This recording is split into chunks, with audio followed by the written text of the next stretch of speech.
കൊല്ലം പരപ്പിനെ ഇല്ലാതാക്കുന്ന കടൽമണൽ ഖനനത്തിനെതിരെ കൊടിയുടെ നിറം നോക്കാതെ ഒത്തുചേർന്ന് പ്രതിഷേധിക്കാനാണ് മത്സ്യമേഖലയുടെ തീരുമാനം. മത്സ്യത്തൊഴിലാളികളുടെ ജീവിതം തകർക്കുന്ന കടൽമണൽ ഖനനത്തിനെതിരെ കടലിലും കരയിലും മത്സ്യത്തൊഴിലാളികളുടെ പ്രതിഷേധം ആഞ്ഞടിക്കും.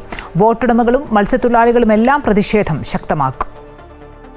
ഇന്ത്യയിൽ തന്നെ ഏറ്റവും അധികം മത്സ്യസമ്പത്തുള്ളൊരു പ്രത്യേക പ്രദേശമാണ് നമ്മുടെ വർക്കല മുതൽ ഇങ്ങ് അമ്പലപ്പുഴ വരെ. ആ പ്രദേശത്ത് അറിയപ്പെടുന്നത് കൊല്ലം പരപ്പ് എന്നാണ്. ഇംഗ്ലീഷിൽ കൊയിലോൺ ബാങ്ക് എന്ന് പറയും. ചാള, അയില, ചൂര, കൊഞ്ച് തന്നെ പലയിനം, ഇതിൻ്റെ എല്ലാം ഒരു വലിയ കലവറയാണ്.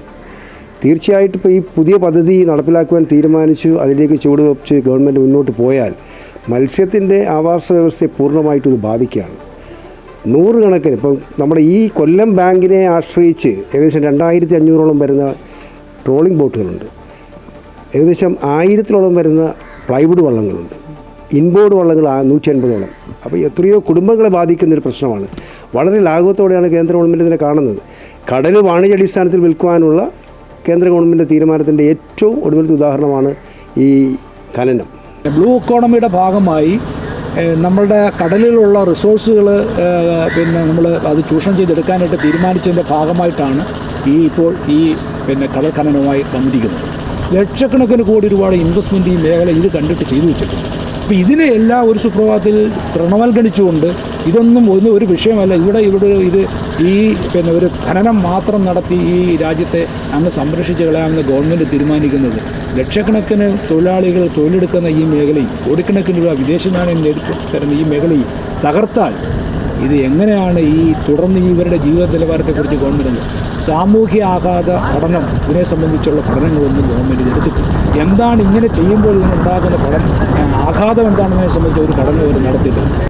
കൂടുതൽ വിശദാംശങ്ങളുമായി സുജിത് സുരേന്ദ്രൻ ചേരുന്നുണ്ട്. സുജിത്ത്, ഈ ഖനനത്തിന്റെ നടപടികൾ ഈ മാസത്തോടു കൂടി തന്നെ ആരംഭിക്കും. എത്രത്തോളം വലിയ പ്രതിഷേധത്തിലും ആശങ്കയിലും വെല്ലുവിളിയും ഒക്കെയാണ് മത്സ്യത്തൊഴിലാളികളും അതുപോലെ തന്നെ ഈ അനുബന്ധ മേഖലയും ഒക്കെ നേരിടുന്നത്?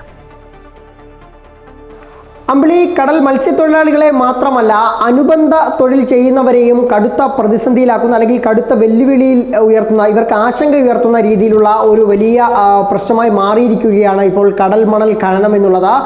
ഈ ഫെബ്രുവരി മധ്യത്തോടുകൂടി ഇതിൻ്റെ പ്രാരംഭ നടപടികളുമായി കേന്ദ്ര സർക്കാർ മുന്നോട്ട് പോകുന്നു എന്നാണ് ഇപ്പോൾ അറിയാൻ കഴിഞ്ഞത്. അതുമായി ബന്ധപ്പെട്ട് കൂടുതൽ പ്രക്ഷോഭങ്ങളും പ്രതിഷേധങ്ങളുമായി മത്സ്യത്തൊഴിലാളികളും അനുബന്ധ തൊഴിൽ ചെയ്യുന്നവരും ഒക്കെ തന്നെ രംഗത്തെത്തിയിരിക്കുകയാണ്.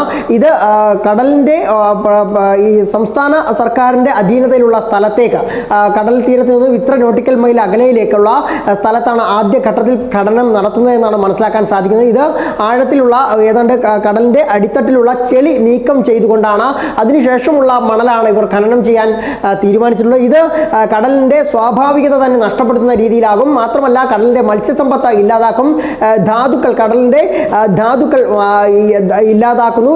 ഇതിന് വലിയ രീതിയിലുള്ള കോട്ടങ്ങൾ സംഭവിക്കും എന്നുള്ളതാണ് മത്സ്യത്തൊഴിലാളികൾ ആശങ്ക ഉന്നയിക്കുന്നത്. ഇതിനെതിരെ ശക്തമായ പ്രതിഷേധമാണ് മത്സ്യത്തൊഴിലാളികൾ അടക്കം ഇപ്പോൾ ഉയർത്തിക്കൊണ്ടുവരുന്നത്.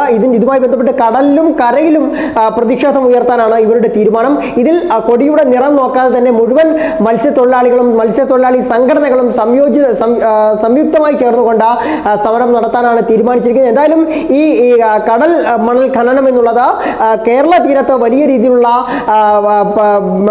രീതിയിലുള്ള പ്രശ്നങ്ങൾക്ക് കാരണമാകും. മത്സ്യസമ്പത്തിനെ ഇല്ലാതാക്കുന്നതിനൊപ്പം തന്നെ വലിയൊരു അളവിലുള്ള മത്സ്യത്തൊഴിലാളികളുടെ ജോലിയെ തന്നെ, അവരുടെ തൊഴിൽ തന്നെ ഇല്ലാതാക്കുന്ന രീതിയിലേക്ക് മാറുമെന്നുള്ളതാണ് മത്സ്യത്തൊഴിലാളികൾ ഉയർത്തുന്ന ആശങ്ക. ഇതിനെതിരെ എന്തായാലും വരും ദിവസങ്ങളിൽ ശക്തമായ പ്രതിഷേധത്തിന് തന്നെ കേരളം സാക്ഷിയാകുമെന്നാണ് മനസ്സിലാക്കുന്നത്.